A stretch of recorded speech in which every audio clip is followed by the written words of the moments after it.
Well, Strange New Worlds has been one of the most celebrated Star Trek shows in years. It blended the nostalgic charm of the original series with modern storytelling, balancing episodic adventures with deeper character arcs. And as fans, we embraced Captain Pike's leadership, Spock's inner conflicts, and the entire Enterprise crew as the show delivered humour, emotion, and big sci-fi ideas. So, when the announcement came that Season 5 would be the last, many wondered why. Why stop when the show is popular? The reviews are glowing, and us, the fan base, we're super invested. While the decision isn't coming from a place of trouble or decline, it has more to do with timing, storytelling, and where the Star Trek franchise is headed next. So let's break down why ending Strange New Worlds now actually makes sense for the creators, the studio, and the audience who has supported it from the start. A complete story. From the beginning, Strange New Worlds had a clear purpose. It was set before the events of the original series, right? Exploring the Enterprise under Captain Pike, while weaving in familiar faces like Spock and Uhura. We always knew where these characters ultimately ended up in the larger Star Trek timeline, didn't we? And that gave the writers a unique challenge. Tell compelling stories while steering toward a destination that's already mapped out in canon. Over 4 seasons, they did exactly that. Pike wrestled with the knowledge of his fate, Spock navigated logic, emotion, and identity, and number 1 fought for her place in Starfleet. We saw romances, losses, moral dilemmas,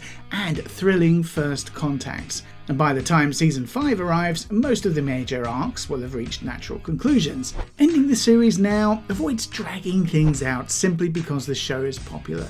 Now, as we've seen in the past, too many series overstay their welcome, stretching character growth so thin that finales, well, sometimes they feel empty. Strange New Worlds is doing the opposite. It's wrapping up while the storytelling is still strong, ensuring fans get a satisfying emotional ending instead of watching the quality dip over time, making space for the future of Star Trek. Another reason for ending Strange New Worlds is the bigger picture. Star Trek is growing again. Oh yes, the franchise has multiple projects in motion, from films to new series, and each needs room to succeed. Starfleet Academy, for instance, set in the 32nd century, is already in development. It'll introduce a new generation of characters, settings, and storylines. There's also the Section 31 streaming movie with Michelle Yeoh, the planned Star Trek IV film with Chris Pine, and a separate origin movie exploring Starfleet's early years. Now, on top of that, animated shows like Lower Decks and Prodigy have left their mark even if they're no longer continuing with new seasons. Keeping Strange New Worlds running forever would crowd this roadmap, and by ending it deliberately, the studio clears space for Academy and the upcoming films to take centre stage. It keeps Star Trek fresh rather than relying too heavily on one show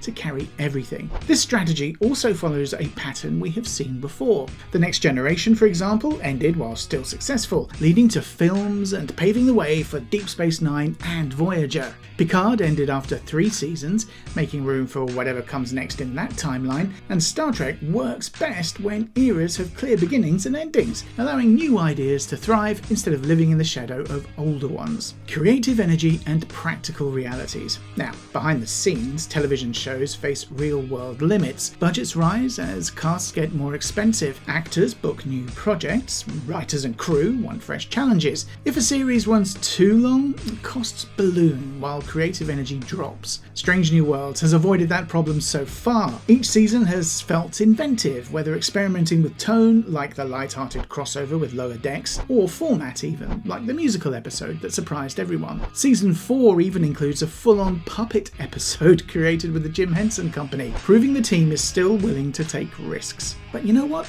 Sustaining that level of creativity indefinitely is tough. By planning an ending now, the show leaves while everyone involved is still passionate about it. The cast can move on to new opportunities. The writers, well, they can wrap arcs on their own terms, instead of scrambling to keep the story alive long after it should have ended. The studio also avoids the trap of spiralling budgets. Shows that run too long often face declining ratings paired with higher production costs, a combination that eventually forces abrupt cancellations.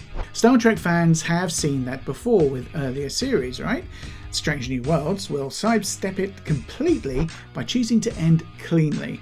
So it's really a proper send-off instead of an abrupt cancellation. Planned endings feel different from cancellations, don't they?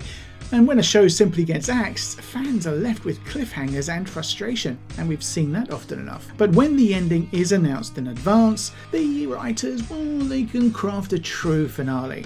And this is what's happening here. Season 5 will not be a random cut-off point. It'll be designed as a farewell season, shorter and more focused, but building towards an intentional conclusion. The creative team can pay off character arcs, bringing back familiar faces, and they can also celebrate what made the show work in the first place. This approach respects the audience. It says, we know you love this show, right? So we're going to give it the ending that it deserves. And few things sour a fan base faster than an unfinished story. Strange New Worlds will not have that problem, luckily. It also, by the way, keeps the door open for future appearances. Just because the series ends does not mean these characters vanish forever. Pike, Spock and others could return in cameos, films, or even limited spin-offs if the right story comes along. Star Trek has always revisited past crews, from the Next Generation cast appearing in Picard to Voyager characters showing up in Prodigy. The same could happen here someday. So let's take a look at fitting into Star Trek's long legacy. Star Trek has existed for nearly 60 years, wow. Across that history, each era eventually handed the torch to the next. The original series led to films, which overlapped with The Next Generation, which ran alongside Deep Space Nine and Voyager. Enterprise closed out the prequel era before the J.J. Abrams film rebooted the timeline. Discovery launched the streaming age, which paved the way for Strange New Worlds. And this constant renewal, well, that's what keeps Star Trek alive. It prevents stagnation. Ending Strange New Worlds after 5 seasons continues that legacy. It lets this era have a clear beginning, middle and end, before the franchise moves forward again. Now, fans might feel sad now, but a few years from now, they'll likely look back and appreciate that the show ended on its own terms. Now, The Next Generation only ran 7 seasons, yet it remains one of the most beloved Star Trek shows ever. Because it told its story, it bowed out and made way for the future. Strange New Worlds is following the same philosophy. So, looking ahead, what comes next? Well, first, fans still have 2 seasons to enjoy. Season 4 will bring surprises, experiments, and bold storytelling swings. Season 5 will deliver the finale, wrapping up arcs and giving the crew of the Enterprise a proper goodbye.